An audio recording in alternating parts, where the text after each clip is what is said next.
mbokki patriote, mbokki militant, mbokki sympathisant du PASTEF du président Ousmane Sonko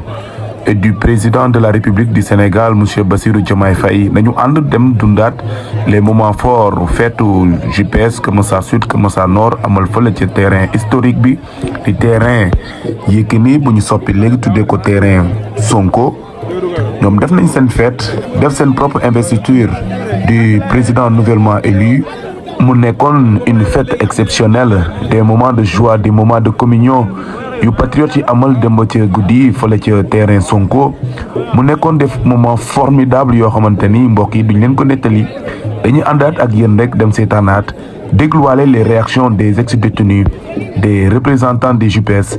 ñu dundaat les moments forts.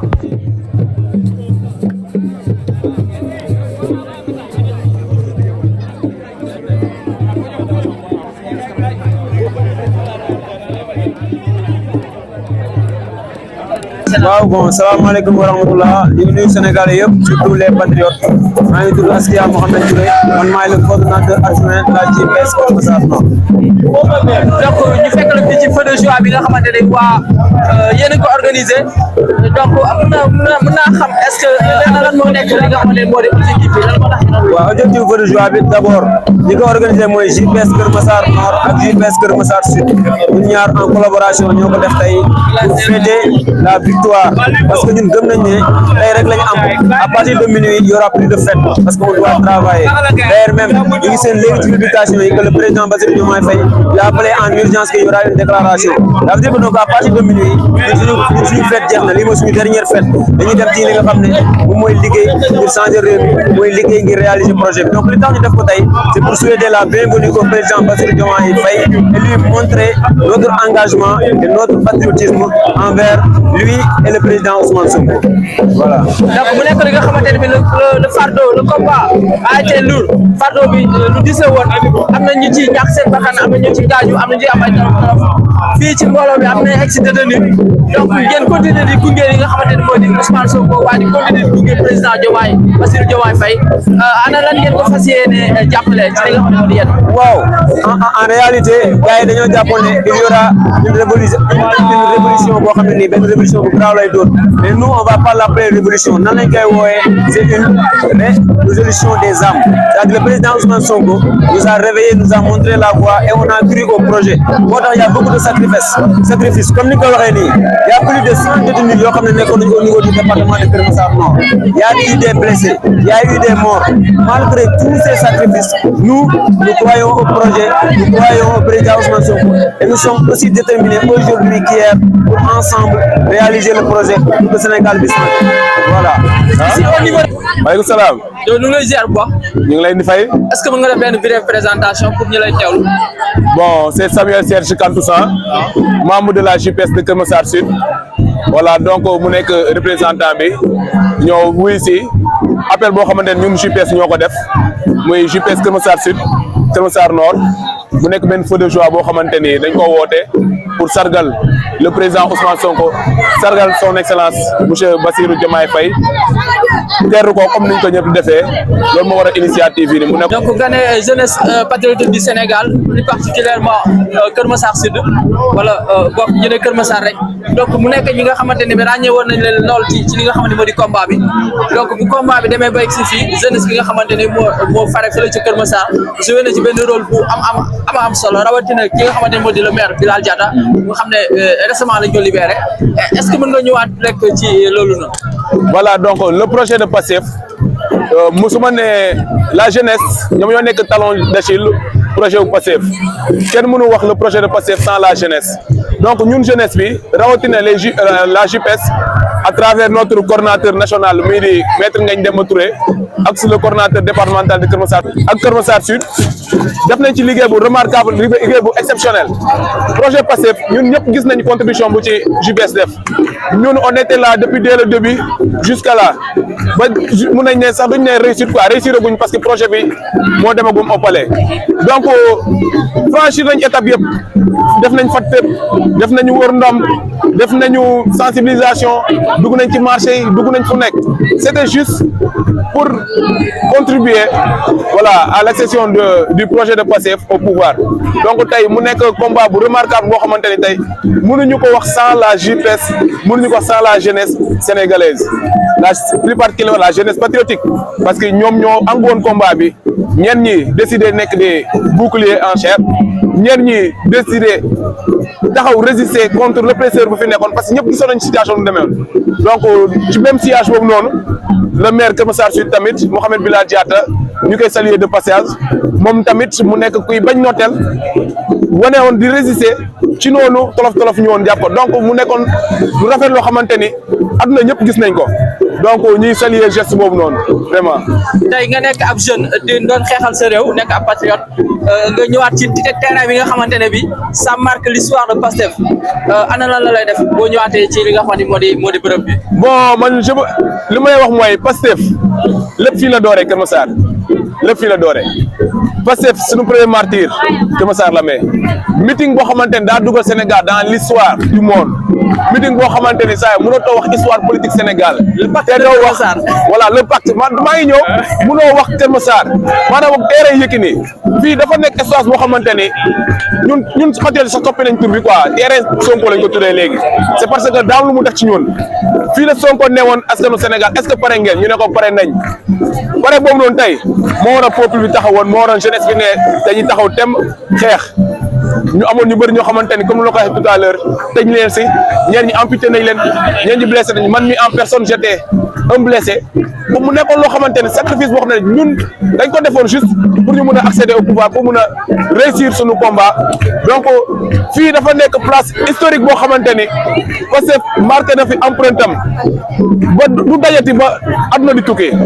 voilà donc non am na message moo relancé ñun les patriotes dañoo woote le changement doit commencer par nous-mêmes ñun ñoo war a nekk les premiers acteurs du changement gis nañu ay actes de citoyenneté yoo xamante ni commencé nañ ko lancer di def ay set setal ak yeneen si loolu la ñuy woo tous les Sénégalais plus particulièrement les jeunes ñu porter le projet de Pastef ñu changer réew mi changement bi dañ koy commencer ñu changer nos mentalités changer nos comportements changer nos façons de faire ñu xamal noonu tamit ñeneen ñoo xamante ni peut-être ils n'ont pas eu la chance de faire les bancs am na yoo xamante ni xamuñu ko ñu xamal leen ko di leen conscientiser di leen xamal seen droit civique di leen xamal leneen ak leneen loo xamante ni dina contribuer au développement du Sénégal donc changement boobu noonu c'est nous le changement nous la jeunesse donc mënuñu wax changement sans la jeunesse donc ñun jeunes yi ñoo war a nekk le pilier du changement jëmal projet de Pastef bu ñu defee nii comme ni ko gars yi commencé nguur gi woote ñu accompagner le président Diomaye je suis sûr et certain qu'on va réussir ce projet à 100%. loolu moom c'est sûr et certain. Merci beaucoup. Merci.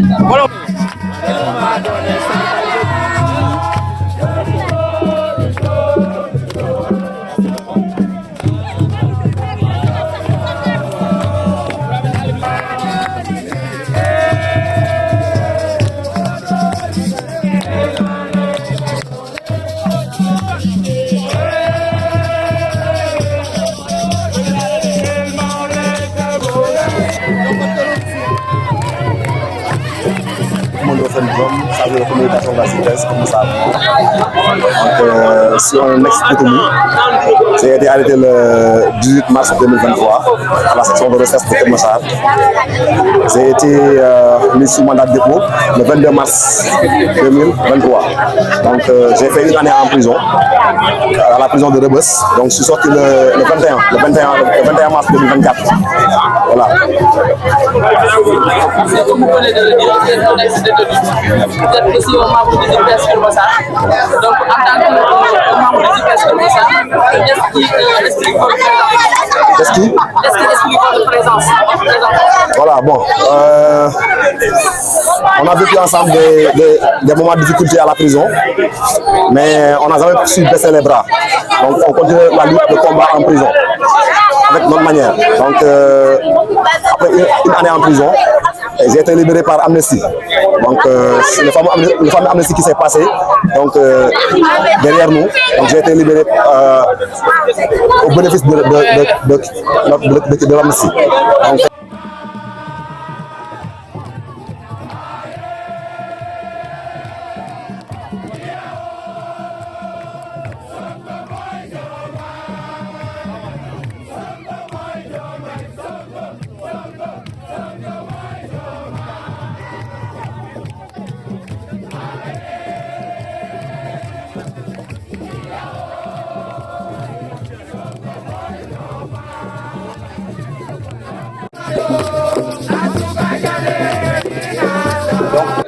loolu donc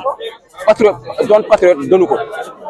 donc su ma dellu soit di service sama réew du question peut-être intérêt laa ciy gis man l'essentiel na samay doom samay sët samay frère samay jarbaat gis ci seen bopp mais du question man li may xeex pour man la donc di ko sant yàlla nag foofu nag yàlla may nañu ndam parce que lu ñu doon xeex dañ ko doon xeex ci dëgg ci gëm-gëm xeexuñu kon ci intérêt mais dañ ko doon xeex ci gëm-gëm mu nekk loo xam ne suñu engagement la képp ku ma xam na li may wax nii képp ku gis vidéo yi na xam ne man engagement laa dina Pastef ak gëm-gëm donc te demee fu ngir intérêt personnel tey jii di sant yàlla parce que Pastef moo tax ba tey jii mu gën a suuf politique dem ba nekk ci cabinet maire bu Kër Massar moom muy Adama Sarr nga xam ne da nga koy gërëm dool di ko sant bu baax a baax parce que taxawu na ma fépp ba ma nekkee ci biti ak ci biir daf ma taxawu donc am cër boo xam ne bu ma jox te ma koy sante yàlla sante ko Adama Sarr parce que tamit olof Ndiaye dafa ne ku lekk lan ku lekk alam naka përëmee cooy donc Adama Sarr man aw ma fayam di remercier tamit suma sœur Marie Angélique Diouf Ndoof du ma bàyyi ma fen parce que bañ fa nekkee man boobu moom fa duggee depuis le 27 ba nu ma génnee chaque jour moo may yónnee añ dafa ne sama jabar jaru ngay sonal sa bopp man naa def lépp lu war ci Edouard te Ndoof du ma bàyyi ma fen moo ñuy yónnee añ yónnee ñu reer yónnee ñu ndékki lépp mu ciy sonn ci ñun donc ñun vraiment lu ñu nekkee ci biir ñun yéen ñi nekk ci biir rek lañ doon xalaat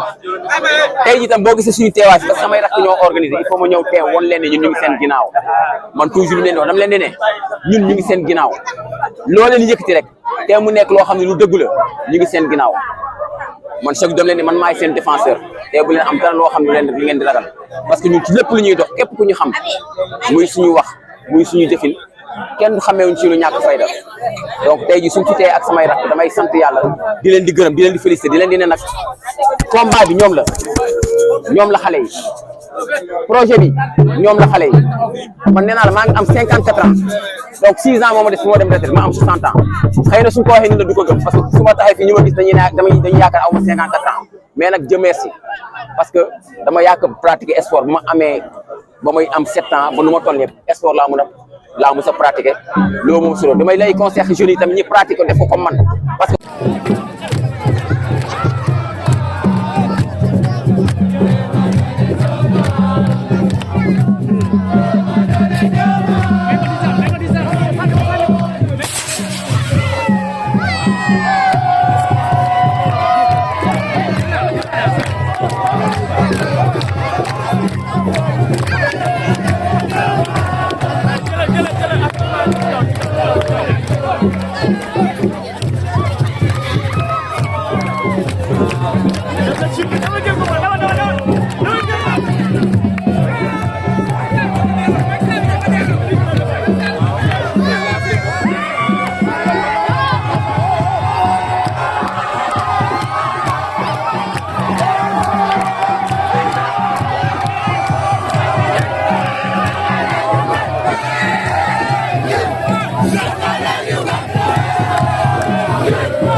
ñun la waa retrouvailles des combattants ëpp nañu nii nag donc dañuy présenté wu ma fi ñi ngeen di gis nii ñëpp ñoo nekkoon les vrais super réel ndaanaan yu nekkoon ci digg terrain bi di ko ñàkkanteeg Macky Sall di ko ñàkkanteeg Antoine Diop ak général Moussa Fall di ko wax ni ko ñun ñu ngi nii waa Kër Massar ragal nañu dugg suñu waa ragal te xam nga loolu même bu dee benn pneu la taalal nañ la ko kon ñun la waa retrouvailles des combattants de Kër Massar ñoo ngi nii ñoo yàgg di xeex ñoo fi nekkat tey dañuy fête tey suñu victoire. Bobo ñu ngi lay ziar bu baax. ñu ngi lay fay. daa am loo ci bëggoon sànni. waaye maanaam liñ si waroon a wax yëpp mën naa ne ñi fi jiitu wax nañ ko. te dafa nekk loo xam ne tey jii nii que du lu kenn moom ñëpp a ko bokk. ndax mën naa ne jeunesse bi la gën a concerné. kenn mënul def lépp nag li mën a yegg yàlla moo ko xam. kon yàlla nañ si yàlla tàmbali loo si bismillahi rahmaani rahim di jeexat si alhamdulilahi rabbil alamin ñoo xam ne ñun ñoo bokk ndey ñoo bokk bàyyi amul lenn lu ñu mën a xaajale bu ñu fàttalikoo ni am na ñoo xam ne dee nañ si ñenn ñi gaañu nañ si ñenn ñi tey jii ni kay perte nañ seen i liggéey kon kenn warul noonoo si biir projet bii nii ku si noonoo ku nekk dafa fekk ne dafa am lu la yëkkati lu bokkut ak ñun liñ bëgg liggéey Sénégal moo ñu intéressé.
Voilà en quelque sorte mbokk yi patriote mbokk militant mbokk sympathisant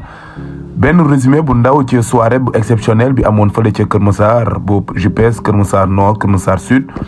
organisé woon ngir sargal nos présidents en particulier le président de la République du Sénégal monsieur Bassirou Diomaye Faye, le président Ousmane Sonko et l'ensemble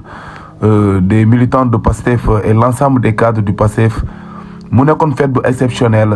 ci siège u investiture ak dalal boobu les présidents di ko sargal moom ak sunu leader